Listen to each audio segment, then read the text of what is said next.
쌀이 울타리에 와주셔서 고맙습니다.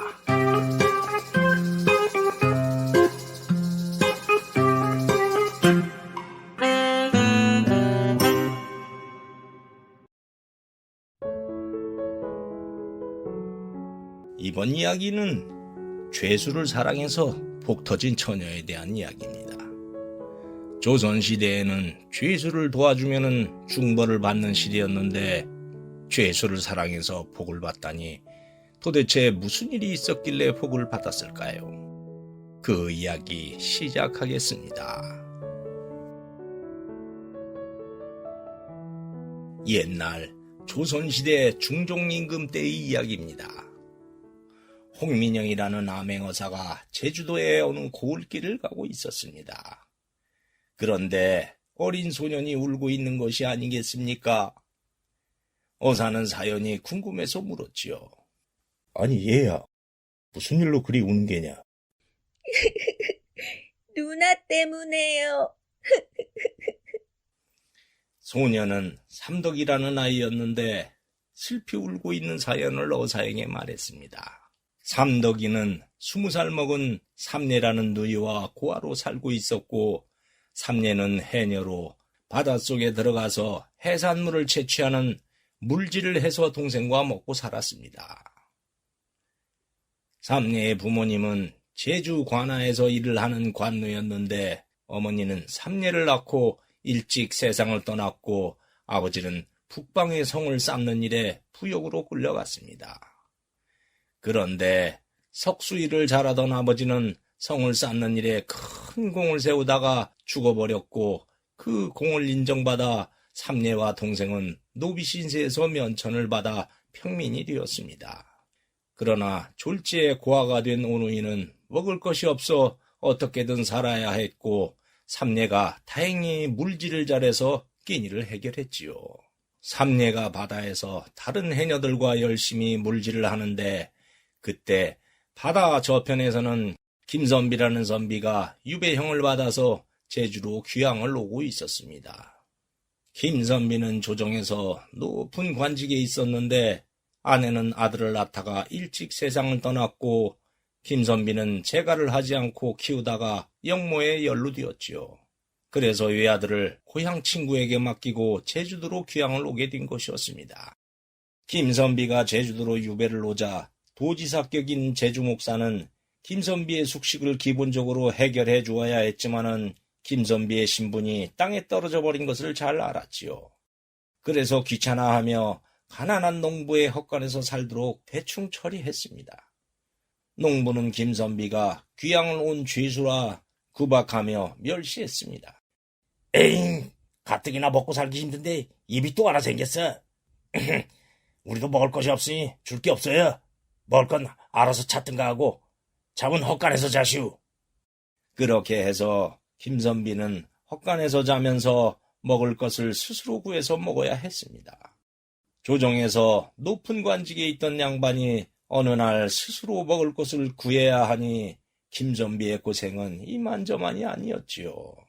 그러던 어느 날 삼례가 바닷일을 끝내고 집에 오다가 멀리서 김선비가 칡뿌리를 캐는 것을 보게 되었습니다.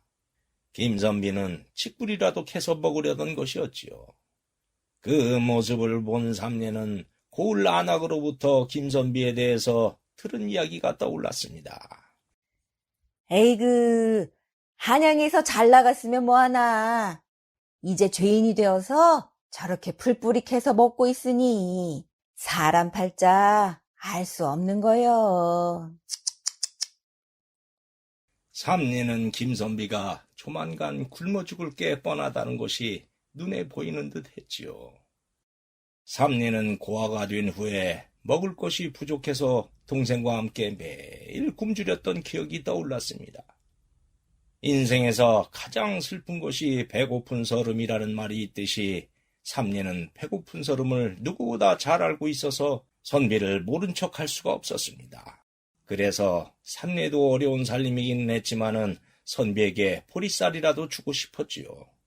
허나 자신은 천한 노비 출신인데다가 외간 남정네라 부끄러워서 동생 삼덕이를 시켜서 먹을 것을 주게 했지요. 삼덕이는 삼례가 시킨 대로 몰래 먹을 것을 놓고 사라지곤 했고 김선비는 그것을 보고 놀라며 감격했습니다. 아니, 누가 여기에 보리쌀을 갖다 놓았지? 세상에 이렇게 고마울 수가. 김선비는 그 덕분에 굶지 않고 목숨을 부지하게 되었습니다. 김선비는 누가 도움을 주는지 궁금했지만 도무지 알 수 없었지요. 그러던 어느 날 삼례가 바다에서 물질을 하다가 그만 물속의 바위에 다리를 다쳐 파도에 휩쓸려 죽을 위기에 놓이는 일이 일어났습니다. 사람 살려! 그때 때마침 김선비가 그것을 봤습니다. 김선비는 마침 옆에 있던 나무 판자를 타고 삼례에게 다가가 끌고 무트로 올라왔습니다. 이보시오, 정신 차려요. 그래도 삼례가 숨을 쉬지 않자 김선비는 급한 상황이라 인공호흡을 시키려고 했습니다. 그런데 삼례가 토했는지 입 주위에 음식 찌꺼기들이 붙어 있는 게 아닙니까? 김선비는 기분이 조금 그렇기는 했지만은 사람이 죽어가고 있는지라 그런 걸 생각할 겨를이 없었지요. 그래서 두 손가락으로 삼례의 코를 막고 자신의 입을 삼례의 입에 대고 공기를 불어넣어주는 인공호흡을 했습니다. 제발 정신 차려요. 그렇게 한참 인공호흡을 하자 삼례의 숨이 터지면서 드디어 숨을 쉬는 것이었습니다. 이게 어떻게 된 일이지요? 처녀가 물에 빠져서 정신을 잃었길래 내가 무트로 꺼냈소. 그래요? 헌데 물에 빠져서 정신을 잃으면 숨을 못 쉬는데 제가 어떻게 숨을 쉬어서 깼지요? 급한 상황이라 어쩔 수 없이 인공호흡을 했소. 선비로부터 인공호흡을 어떻게 했다는 말을 들은 삼례는 포를 쓰다듬다가 음식물이 묻어있는 것을 봤습니다. 그래서 깜짝 놀랐지요. 아무리 사람을 구하려고 그랬다지만은 세상에 토사물이 있는데도 거리낌 없이 입을 대고 인공호흡을 해주었다니 선비의 헌신적인 행동에 삼례는 감동을 해버렸습니다. 그리고 곧 이어서 부끄러움이 몰려왔습니다. 그때 당시에는 손만 잡혀도 큰일인데 말이 인공호흡이지 어쨌든 남녀의 입술이 서로 만나버리는 일이 일어났으니 엄청난 사건이 되는 게 아니겠습니까? 삼례의 볼이 붉어지자 그것을 본 김선비가 말했지요. 내가 처녀에게 무슨 흑심이 있어서 그런 건 절대 아니었소. 사람이 죽어가는데 무슨 수를 써서라도 살려내야 하는 상황이라 그 방법밖에 없어서 그랬소. 이해하시오. 삼례는 입술을 댄 것이 기분 나쁘기는커녕 천한 신분인 자신의 입술에 거리낌 없이 입술을 대서 살려준 심성에 더욱 감동했지요. 그래요? 저는 천한 노비 출신인데다 이렇게 더러웠는데 구해주셨다니 정말 고맙습니다. 고맙긴 사람이 위급한데 살려야 하는 건 당연한 일이잖소. 그리고 두 사람은 이런저런 얘기를 나누다가 김선비는 그동안 먹을 것을 보내준 사람이 삼례라는 것을 알고 깜짝 놀랐지요. 그러면 그동안 나에게 먹을 것을 준 사람이 처녀였단 말이오? 넉넉하게 드리지 못해서 죄송해요. 저희도 먹을 게 부족한지라. 죄송하다니 그것만도 감지덕지였소. 처녀가 아니었다면 난 죽었을게요. 그동안 그 사람이 고마워서 내가 얼마나 찾았는지 아시오? 이렇게 만날 줄은 몰랐소. 그렇게 해서 두 사람은 서로 알게 되었지요. 그 후 삼례는 김선비가 목숨을 구해준 은인인데다가 심성도 좋아 보여서 마음이 조금씩 기울었습니다. 더구나 의지할 사람 없는 고아로 그동안 외롭게 동생을 키우며 척박하게 살아오다 보니 더없이 기대고 싶은 마음이 생기는 것이었지요. 그래서 조금이라도 먹을 것이 있으면 더 갖다 주는가 하면은 김선비가 글을 쓰고 싶어 한다는 것을 알고 지피묵도 구해다 주는 등 많은 도움을 주었습니다. 그런 세월이 가는 동안 김선비는 삼례가 너무 고마웠습니다. 그래서 가난한 삼례의 살림에 어떻게든 도움을 주고 싶은 마음에 매일 바닷가에 나와 생각에 잠겼습니다. 그러던 어느 날 바닷가에 넓게 펼쳐져 있는 갯바위로 된 안반을 보다가 좋은 생각이 떠올랐습니다. 제주도는 뻘이 없어서 염전이 없는지라 육지에서 온 소금을 사서 먹었기 때문에 소금이 금가시였습니다. 헌데 저 넓은 안반에 염전을 만들어서 소금을 생산한다면 그야말로 그 소금은 부르는 게 값이 들 게 뻔했지요. 안반도 평평한 데다가 크기도 800여 평이나 되어서 염전을 하기에는 부족할 것이 없었는데 다만 한 가지 문제가 있었습니다. 파도가 바위 위로 몰아쳐 올라온 다음 그냥 흘러나가 버리기 때문에 소금을 만들 수 없는 것이었습니다. 저 바닷물이 나가지 않게 막기만 하면은 햇빛에 저절로 말라서 소금이 될 거야. 어떻게 바닷물이 나가지 않게 할 수 있을까? 그러다가 막을 방법이 번쩍 떠올랐습니다. 그래서 부랴부랴 삼례를 찾아갔지요. 예? 소금을 만들 수 있다고요? 어떻게요? 제주도에는 돌이 많으니 그 돌로 기초를 쌓고 점토질 흙을 발라가지고 둑을 만들면 물이 나가지 않을 걸세. 예? 정말요? 그 말을 들은 삼례는 김선비를 믿는지라 곧바로 동생과 함께 염전을 만들기 시작했습니다. 물론 김선비도 밤낮을 가리지 않고 함께 둑을 쌓았지요. 그러자 소문을 들은 고을 사람들은 한 번도 시도하지 않은 방법으로 염전을 만든다는 것에 콧방귀를 뀌며 비웃었습니다. 아유, 무슨 염전을 만든다고 저러나? 아이, 그러게. 염전이 저렇게 만들어진다면 진작에 만들었지. 그러나 세 사람은 그러거나 말거나 열심히 염전을 만들었지요. 김선비는 그러는 동안 삼례와 정이 들어서 이런저런 생각이 들었습니다. 삼례는 가진 것 없고 배운 것도 없지만은 마음은 비단같이 착해서 아내로 맞이하면 참 좋은 배필이 될 것이었지만은 자신은 언제 사약을 받을지 모르는 입장이라 그것이 걸렸습니다. 둘이 부부가 된 후에 사약을 받게 되면은 삼례는 과부가 되는 것이어서 한 여자의 인생을 망치게 되는 것이라 차마 마음을 보일 수가 없었지요. 어쨌든 그렇게 세 사람이 2달 동안 고생해서 염전을 만들고 나자 드디어 바닷물이 염전으로 넘쳐 들어오더니 뚝에 막혀서 나가지 않고 햇볕에 말라서 소금이 되는 것이 아니겠습니까? 어머, 선비님, 소금이 되었어요. 야, 소금이다! 허허허허. 그렇게 해서 소금이 만들어지기 시작했고 제주 소금은 바위돌에서 만들어져서 염도가 높아 육지에서 만든 소금보다 더 비싸게 팔렸습니다. 그래서 삼례와 동생은 당연히 부자가 되었지요. 여유가 생기자 삼례는 그동안 척박한 제주도 환경에서 살려고 고생했던 고을 사람들도 동참하게 하여 염전을 일구어서 모두 공동체로 함께 수익을 나누었습니다. 그렇게 해서 온 고을 사람들이 넉넉하게 살게 되었지요. 그렇게 행복한 나날이 가는데 하늘이 질투했을까요? 제주 목사가 삼례와 고을 사람들이 소금으로 떼돈을 번다는 소문을 듣고 염전을 차지하려는 욕심이 생겼습니다. 그래서 삼례를 포박해서 관하로 끌고 갔지요. 내년 바닷가에 있는 안반은 모두 나라 땅인데 거기다가 염전을 만들어서 돈을 벌어들였다는 것이 사실이냐? 소위는 그곳이 나라 것인지 몰랐습니다. 제발 용서해 주십시오, 나으리. 닥쳐라! 니녀는 나라 땅을 무단으로 사용해서 조정을 능멸하고 민심을 중용하겠다. 여봐라! 저녀를 당장 하옥시키고 재산을 모두 몰수시켜라! 예! 삼례와 함께 끌려왔던 김선비는 삼례가 죽게 생기자 목사에게 읍소했습니다. 목사, 그 안반은 농사도 짓지 못해서 그냥 버려진 곳입니다.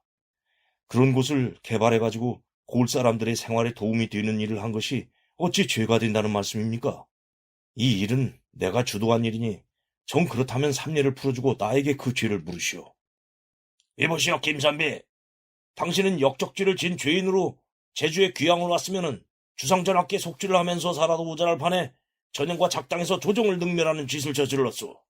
그런 행동을 하고서도 반성하기는커녕 전연을 감싸다니 내 그 죄를 적어서 조정에 상소를 올리려다가 참았소. 어서 물러가시오. 그 말에 김선비는 분했지만은 어쩔 수 없는 현실에 좌절할 수밖에 없었습니다. 그렇게 해서 제주 목사는 삼례에게 불법으로 염전을 만들었다는 죄를 씌워서 모든 재산을 가로채고 삼례를 감옥에 가두고 말았습니다. 그래서 김선비는 집으로 와서 원통함에 땅을 치며 눈물을 쏟았지요.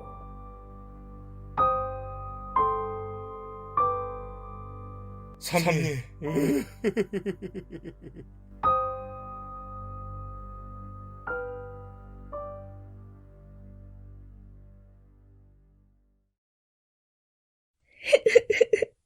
그래서 누나는 감옥에 갇혀 있어요. 그런 천하의 괘씸한 관리가 있었단 말이냐. 알겠다. 내 이놈을 당장. 암행어사는 삼례의 동생에게 모든 사연을 듣고 분노하여 그 길로 제주 관하로 가서 암행어사 출두를 했습니다. 그리고 제주 목사를 체포해서 염전을 차지하려고 한 죄를 물어 한양으로 압송하고 감옥에 있던 삼례를 석방했지요. 석방된 삼례와 김선비는 다시 만나 고을 사람들과 기뻐하는데 이게 웬일일까요? 그때 조정에서 어명이 왔습니다. 김선비의 영모가 누명으로 밝혀져서 임금은 김선비를 자유로운 신분으로 석방시켜준다는 하명이었습니다. 그래서 김선비는 신분도 되찾고 이제 어디든지 갈 수 있는 자유의 몸이 되었지요. 그렇게 되자 김선비는 그제야 삼례에게 마음을 비쳤습니다. 이북의 삼례. 그동안 내 신분이 죄인이라 내 마음을 보이지 못했네. 헌데 이제 자유롭게 되어서 내가 이렇게 왔네. 내가 그동안 삼례와 함께하면서 많은 정을 느꼈네. 내 처가 되어주면 어떻겠는가. 삼례는 평소에 김선비에게 의지하고 싶었지만은 노비였던 자신의 신분 때문에 마음을 비치지 못했는데 뜻밖의 김선비가 그 말을 하자 놀랐습니다. 나리, 소인 같은 천한 것이 감히 나리의 반려자가 될 수 있는지요? 그게 무슨 말인가? 나는 유배자가 되어서 모든 것을 잃고 살면서 신분이라는 건 껍데기에 불과하다는 것을 알았네. 행복은 마음에서 오는 것이지 신분이나 출세가 아니네. 그러니 나에게는 삼례만큼 착하고 좋은 배필감이 없어. 내 마음을 받아주겠는가? 제 마음은 진작에 나리께 가 있었습니다. 받아주다니요. 오히려 고마울 뿐입니다. 오, 삼례. 그렇게 해서 두 사람은 혼례를 올리고 부부가 되었습니다.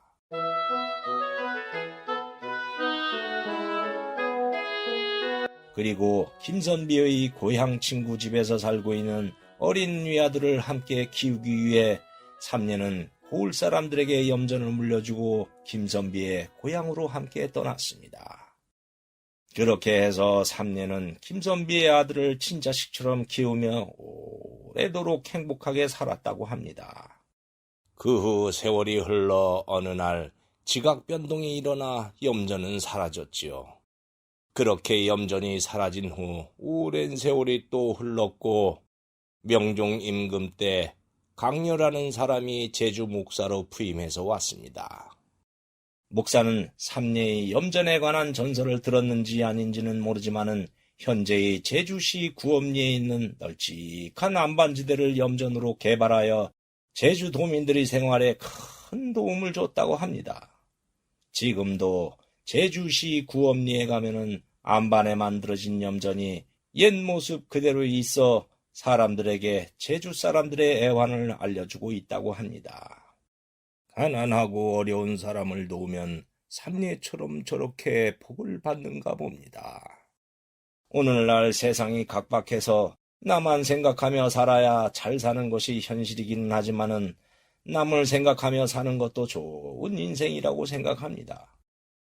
대궐 같은 집에서 비싸고 맛있는 것을 먹는 것이 오래 사는 것일 수도 있지만은 남을 생각하고 봉사하는 사람은 머리에서 옥시토신과 도파민이라는 호르몬이 솟아나와 몸도 건강하게 하고 행복한 기분도 주기 때문에 일반인보다 무려 44%나 장수하며 산다는 것을 미국의 코넬 대학에서 밝혀냈습니다. 그러하니 어려운 이웃을 더 생각하고 배려하면서 살면은 내 몸도 건강해지고 행복한 마음이 들어서 오래오래 장수할 수 있으니 오래 살고 싶으면 본인에게 이보다 더 좋은 게 있을까요? 오늘 이야기 여기에서 마치겠습니다. 감사합니다. 구독과 좋아요를 누르면 다음에 영상이 새로 만들어졌을 때 먼저 보실 수 있습니다.